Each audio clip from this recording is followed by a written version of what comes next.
Hello everyone, welcome to Pramila's home channel. Be happy with mother nature. అందరికీ నమస్కారం. ఏ event అయినా ఏదైనా హ్యాపీ మూమెంట్ షేర్ చేసుకోవడానికైనా మనకి ఇష్టమైన వాళ్ళతో, మన ఫ్యామిలీ మెంబర్స్తో కేక్ అనేది కంపల్సరీ అయిపోయింది. మరీ ముఖ్యంగా పిల్లలకి వాళ్ళ బర్త్డేస్కి కేక్ లేకపోతే వాళ్ళు హ్యాపీగానే ఫీల్ అవ్వరు. బట్ బయట కేక్స్లలో విప్పింగ్ క్రీమ్స్లో కలర్స్ కోసం ప్రిజర్వేటివ్స్ యాడ్ చేస్తారు. ఫుడ్ కలర్స్ కూడా కెమికల్స్ ఉంటాయి.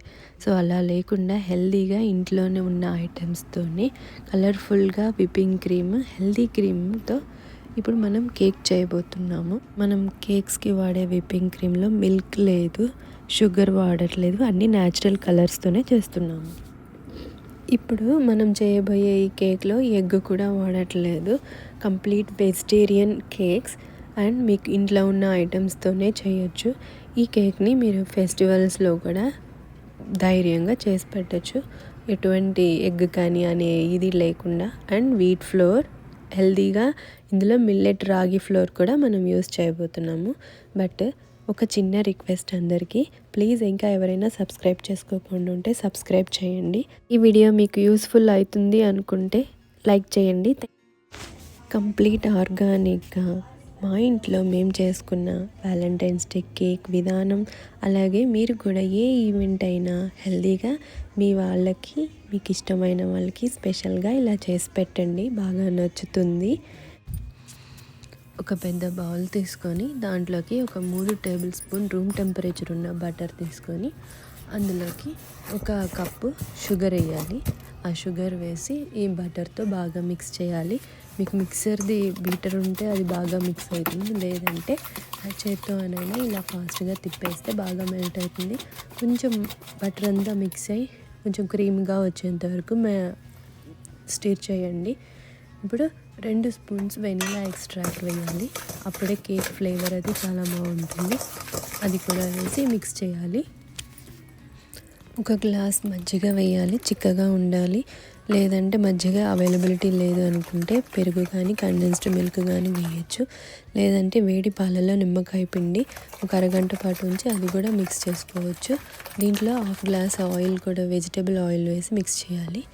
ఇప్పుడు ఒక బీట్రూట్ తీసుకొని ఆ బీట్రూట్లో హాఫ్ బీట్రూట్ తీసుకొని తొక్కు తీసి కట్ చేసి ముక్కలుగా చిన్న చిన్న పీసెస్గా వాటిని మిక్సర్లో తీసుకొని మిక్స్ చేసుకోవాలి.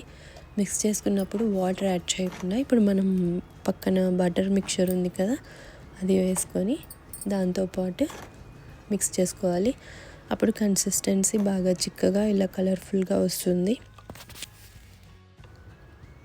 ఇప్పుడు ఈ బీట్రూట్ మిక్చర్ని మనం రెడీగా చేసి పెట్టుకున్న బటర్ మిక్చర్లోకి యాడ్ చేసుకొని బాగా మిక్సర్ చేయాలి. ఇంకా మీకు బీటర్ ఉంటే అది బాగుంటుంది. లేదంటే పెద్ద జార్లో తీసుకొని మొత్తం ఒకటేసారి మిక్స్ చేసుకుంటే ఇంకా బాగా అంతా అన్నీ మిక్స్ అయ్యి కన్సిస్టెన్సీ బాగా కరెక్ట్గా ఉంటుంది. ఇలా బాగా మిక్స్ చేసుకున్న తర్వాత డ్రై ఇంగ్రీడియంట్స్ కొంచెం రెడీ చేసుకుందాము. ముందుగా జల్లెడ తీసుకొని జల్లెడలోకి 2 కప్పుల గోధుమ పిండి తీసుకోవాలి. ఆ గోధుమ పిండిని బాగా జల్లించుకున్నాక 2 స్పూన్ల baking powder, 1 spoon baking soda వేసి అది కూడా జల్లించుకోవాలి. 1 స్పూన్ కోకో పౌడర్ వేయాలి. 2 స్పూన్ల రాగి పిండి కూడా వేసుకోవాలి. ఈ రాగి పిండి వచ్చేసి ఇంట్లో రాగులు, ఆ రాగుల్ని మిక్సీ చేసి సో అవి కూడా ఇట్లా జల్లించుకున్నాక అంతా డ్రై ఇంగ్రీడియంట్స్ అన్నిటినీ బాగా స్లోగా మిక్స్ చేసుకోవాలి. ఇంగ్రీడియంట్స్ అన్నీ మిక్సింగ్ వచ్చి స్లోగానే చేసుకోవాలి. ఇక్కడ వీడియో లెంత్ ఎక్కువ అవుతుందని నేను స్పీడ్లో పెట్టి చేశాను వీడియో. సో ఇలా బాగా మిక్స్ చేసుకున్నప్పుడు ఇంకా కన్సిస్టెన్సీ మీకు గట్టిగా ఉంది అంటే పాలు యాడ్ చేయకుండా ఇలా బెల్లం నానబెట్టిన వాటర్ని యాడ్ చేసుకోవాలి. అప్పుడు కలర్ ఎక్కువ చేంజ్ అవ్వకుండా ఉంటుంది. సో ఇప్పుడు మిక్స్ చేసుకున్న బ్యాటర్ని కన్సిస్టెన్సీ అడ్జస్ట్ చేసుకున్నాక ఇలా బటర్ పేపర్ వేసుకున్న బేకింగ్ ట్రేస్లో తీసుకొని 180 degreesలో 30 minutes కేక్స్ని బేక్ చేసుకోవాలి. కేక్ బేక్ అవుతుండగా డ్రై ఫ్రూట్స్ని ముందే నానబెట్టాను. ఆల్మండ్స్, వాల్నట్స్ని, జీడిపప్పుని. సో 30 minutes తర్వాత కేక్ ఇలా రెడీ అయిపోయింది. సో రెడీ అయిపోయిన కేక్ని అలా వేడిగా ఉంది కదా చల్లారనిద్దాం పక్కకు పెట్టేసేసి. కేక్ టెక్స్చర్ కానీ ఫ్లఫీనెస్ కానీ చాలా పర్ఫెక్ట్గా వచ్చింది. సో కేక్ని ఇప్పుడు నేను హార్ట్ షేప్లో తయారు చేసుకోవడానికి కట్ చేసి ఇలా పీసెస్ రెడీగా పెట్టుకున్నాను. ఇప్పుడు హెల్దీ అయిన విప్పింగ్ క్రీమ్ కోసం ఒక హాఫ్ బీట్రూట్ ముక్కని తురుముకొని దాంట్లో జ్యూస్ని ఎక్స్ట్రాక్ట్ చేసి బాయిల్ చేసి చల్లారనివ్వాలి. ఇప్పుడు మిక్సీ జార్లోకి నానబెట్టుకున్న డ్రై ఫ్రూట్స్ తీసుకుందాము. ఇందులో నేను వీడియో తీయడం మర్చిపోయాను. వాల్నట్స్, బాదం పప్పు, జీడిపప్పు, అలాగే స్వీట్నెస్ కోసం బెల్లం వేసాను. సో బెల్లంతో పాటు అందుకే కొంచెం అది మిక్స్ చేసి వేసాను కాబట్టి కనిపించట్లేదు, చూపిస్తున్నాను. సో ఇలా పేస్ట్ లాగా చేసి పెట్టుకోవాలి. ఏది పల్ప్ లేకుండా, ఎక్కడ పీసెస్ లేకుండా మిక్స్ చేసి పెట్టుకొని ఈ పేస్ట్ని మనం బాయిల్ చేసి పెట్టుకున్న బీట్రూట్ జ్యూస్ ఉంది కదా దాంట్లోకి సగం తీసి పెట్టుకోవాలి. సో మనకి ఒక విప్పింగ్ క్రీమ్ వచ్చి పింక్ కలర్లో ఒకటి ఉంది, అలాగే వైట్ కలర్లో ఒకటి. సో ఇది అన్నమాట మన హెల్దీ అయిన విప్పింగ్ క్రీమ్. ఇలా చేసుకుంటున్నాము.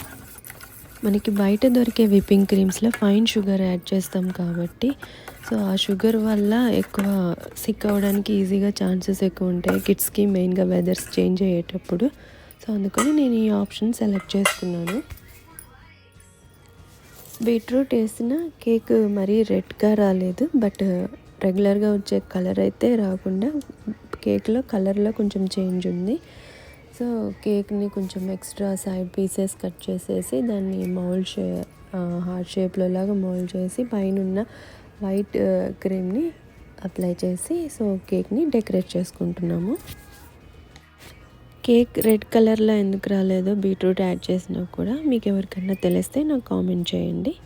సో ఇప్పుడు పింక్ కలర్ కూడా మనం తీసుకొని కేక్కి ఇట్లా డాట్ లాగా మొత్తం చేస్తే బాగుంటుందనే ఐడియాతో ఇలా సో డెకరేట్ చేసుకున్నాము. ఇలా హెల్తీగా మనకి ఇంట్లో ఉన్న న్యాచురల్ కలర్స్తో ట్రై చేశాను. మీకు ఎలా అనిపించిందో నాకు కామెంట్ చేయండి. ఇంట్లో ఉన్న ఐటమ్స్తోనే ఏ ఎక్స్ట్రా ఫుడ్ కలర్స్ యాడ్ చేయకుండా న్యాచురల్గా మనం ఇంట్లో తయారు చేసుకున్నాము. సో కేక్ డెకరేట్ చేయడానికి, షేప్ చేయడానికి కూడా ఏ ఎక్విప్మెంట్స్ వాడలేదు, చూశారు కదా. సో ఇలాగే మీరు కూడా ఇంట్లో ట్రై చేసి ఎలా వచ్చిందో చెప్పండి. మిగిలిన పీసెస్తో కూడా ఇంకో కేక్ కూడా డిఫరెంట్గా ట్రై చేశాను, బ్రౌన్ అండ్ పింక్ కలర్ కాంబినేషన్లో. సో మొత్తం కేక్ రెండు ఎలా ఉన్నాయో నాకు కామెంట్ చేయండి. And please like, share, subscribe. మీకు ఎలా వచ్చిందో ఈ ఎక్స్పీరియన్స్ని నాకు షేర్ చేయండి.